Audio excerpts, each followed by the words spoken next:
Salut à tous, dans cette vidéo on va aborder un sujet qui fascine nombreux d'entre nous. Le voyage dans le temps. Serait-il réellement possible?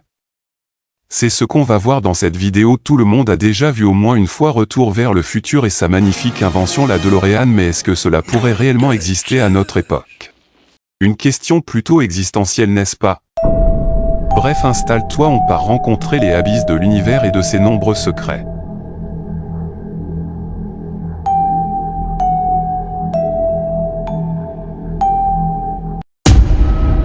Tout d'abord, on va aborder la découverte du célèbre physicien et théoricien Albert Einstein, la théorie de la relativité. La théorie de la relativité d'Albert Einstein, formulée au début du XXe siècle, se divise en deux parties, la relativité restreinte et la relativité générale. La première révolutionne notre compréhension de l'espace-temps, en postulant que les lois de la physique sont les mêmes pour tous les observateurs inertiels. Elle introduit la célèbre équation E = mc2, démontrant l'équivalence entre l'énergie et la masse. La relativité générale étend ses idées à la gravité, considérant que la présence de masse déforme l'espace-temps, créant ce que nous percevons comme une force gravitationnelle. Les objets en mouvement suivent des trajectoires influencées par cette déformation. La théorie d'Einstein transforme notre vision de l'univers en reliant la gravité à la géométrie de l'espace-temps, avec des implications profondes pour la compréhension de la nature du cosmos. Pour la faire plus simple, le temps s'expand de façon plutôt linéaire, c'est-à-dire du passé au futur. Comment pouvons-nous être certains que le temps est linéaire? Votre temps propre est linéaire, car il est seul dans sa dimension et ne peut être projeté sur des dimensions analogues. Dans certains systèmes de coordonnées, le temps relatif de divers points peut être non linéaire. En revanche, selon la conception cyclique, l'histoire est constituée de cycles qui se succèdent à l'infini. Ce schéma implique nécessairement et successivement la destruction et la renaissance. Vous pouvez compresser le temps si vous êtes capable de voyager assez vite par rapport à ceux qui vous entourent. Dans notre vie quotidienne, ces effets relativistes sont trop minimes pour être remarqués. En résumé, il nous faudrait voyager à une vitesse quasi celle parfaite de la lumière, ce qui est impossible à l'heure d'aujourd'hui avec la technologie que l'on connaît, mais moi je vais vous prouver que cela est bien réel et non une fiction. Énormément de technologies avancées nous sont cachées par le gouvernement, notamment les vaisseaux à antigravité et j'en passe. Cela revient également à la théorie que certains gouvernements auraient une technologie venue d'ailleurs et les utiliserait pour des projets spatiaux inconnus. S'ils sont capables d'avoir ce genre d'objet antigravité, alors j'en déduis que voyager dans le temps existe également. Il y a de nombreux témoignages ou encore de preuves que cela existe réellement, mais ce n'est pas le sujet. Penchons-nous sur une autre célèbre théorie. La théorie des cordes. En physique fondamentale, la théorie des cordes est un cadre théorique dans lequel les particules ponctuelles de la physique des particules sont représentées par des objets unidimensionnels appelés cordes. La théorie décrit comment ces cordes se propagent dans l'espace et interagissent les unes avec les autres. En plus simple, que notre univers serait lié à une infinité, mais qu'au-delà d'un trou noir on pourrait se retrouver projeté soit dans un autre univers parallèle, soit dans une autre époque passée ou future. Où va ce qui entre dans un trou noir? La matière qui entre dans le trou noir se retrouverait comprimée dans un même point central, une singularité gravitationnelle. Nos conceptions du temps et de l'espace s'effondrent dans cette singularité. Imaginez deux villes situées des deux côtés d'une montagne. Pour se rendre visite, les habitants de ces villes devront probablement faire le tour de la montagne. Mais s'ils veulent aller plus vite, ils peuvent creuser un tunnel à travers la montagne pour créer un raccourci. C'est l'idée d'un trou de verre. On peut décrire un trou de verre comme étant un tunnel entre deux points distants de notre univers qui réduit le temps de voyage d'un lieu à l'autre. Au lieu de voyager pendant des millions d'années d'une galaxie à l'autre, on pourrait théoriquement, dans de bonnes conditions, utiliser un trou de verre pour réduire le temps de voyage à quelques heures, voire quelques minutes. Comme les vortex représentent des raccourcis à travers l'espace-temps, ils pourraient même agir comme des machines à remonter le temps. Vous pourriez sortir d'une extrémité d'un trou de verre à un moment antérieur à celui où vous êtes entré. Bien que les scientifiques n'aient aucune preuve que les trous de verre existent réellement dans notre monde, ils constituent de bons outils pour aider les astrophysiciens à réfléchir à l'espace et au temps.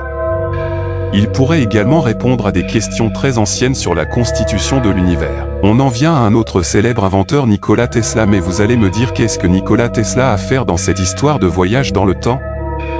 Si nous regardons en arrière dans l'histoire, nous trouverons de nombreux textes qui peuvent être interprétés comme des preuves d'un voyage dans le temps, notamment celle de Tesla et de ses découvertes. Cela a fait sensation dans la communauté scientifique, ouvrant la page à de nombreuses questions telles que « Le voyage dans le temps est-il possible ?» Nikola Tesla était sans aucun doute le plus grand génie du XXe siècle. Notre mode de vie actuel, la technologie que nous tenons pour acquise, est rendue possible par cet homme étonnant d'Europe. Cependant, malgré toutes ses contributions à la science, son nom est peu connu en dehors du domaine de l'électronique et de la physique. En fait, Thomas Edison est souvent à tort crédité des manuels scolaires, avec des inventions qui ont été développées et brevetées par Tesla. La plupart des érudits reconnaissent que l'obscurité de Tesla est en partie due à ses manières excentriques et à ses prétentions fantastiques au cours des dernières années de sa vie, à communiquer avec d'autres planètes et avec les rayons de la mort. Beaucoup de ces fantastiques inventions Tesla sont maintenant connues pour être scientifiquement exactes et réalisables. Il a tout simplement fallu si longtemps à l'humanité pour trouver les idées étonnantes d'un homme décédé en 1943. Lorsque Tesla est mort le 7 janvier 1943, à l'âge de 86 ans, des représentants de l'Office of Alien Property, à la demande du FBI, s'est rendu au New Yorker Hotel et a confisqué tous les biens de Tesla. L'Office of Alien Property était un bureau au sein du gouvernement des États-Unis, pendant la Première Guerre mondiale, puis de nouveau pendant la Seconde Guerre mondiale, servant de gardien des biens ennemis, aux propriétés qui appartenaient aux ennemis des États-Unis. Des tonnes de papier, de meubles et d'objets ont été expédiés sous scellés à Manhattan Storage et Warehouse Company. Ce chargement s'ajoute à la trentaine de barils et colis stockés depuis les années 1930, et toute la collection est scellée selon les ordres de l'Office of Foreign Property. Comportement étrange, étant donné que Tesla était un citoyen américain légal. Après la mort de Tesla, le gouvernement des États-Unis s'est battu pour trouver tous ces documents, notes et recherches avant que d'autres puissances étrangères ne puissent les trouver. Le neveu de Tesla, Sava Kozanovic, a rapporté qu'avant l'arrivée du Bureau des biens étrangers, quelqu'un d'autre avait visiblement examiné les affaires de Tesla et avait pris un nombre indéterminé de notes et de documents personnels. Le FBI savait que les services de renseignement allemands détenaient une part considérable de l'enquête sur Tesla plusieurs années avant sa mort. On pense que ce matériel volé entraînerait éventuellement le développement de la soucoupe volante nazie. Les États-Unis veilleraient à ce que cela ne se reproduise plus. Tout ce qui était associé à distance au grand homme était rapidement confisqué et perdu dans les réseaux secrets de l'Amérique d'avant la Seconde Guerre mondiale. Cependant, plus d'une douzaine de boîtes des affaires de Tesla laissées dans des hôtels, tels que le Waldorf Astoria, le Governor Clinton Hotel et Saint-Régis, avaient déjà été vendues pour payer les factures de Tesla en souffrance. La plupart de ces boîtes et les secrets qu'elles contenaient n'ont jamais été retrouvés. Tesla affirme ceci: « Nous tournons dans un espace sans fin, avec une vitesse inconcevable, autour de nous tout tourne, tout bouge, partout où il y a de l'énergie. Il doit y avoir un moyen d'exploiter cette énergie d'une manière plus directe. Ainsi, avec la lumière obtenue du milieu, avec la puissance qui en dérive, avec chaque forme d'énergie sans effort obtenu, de l'attente à jamais inépuisable, l'humanité avancera à pas de géant.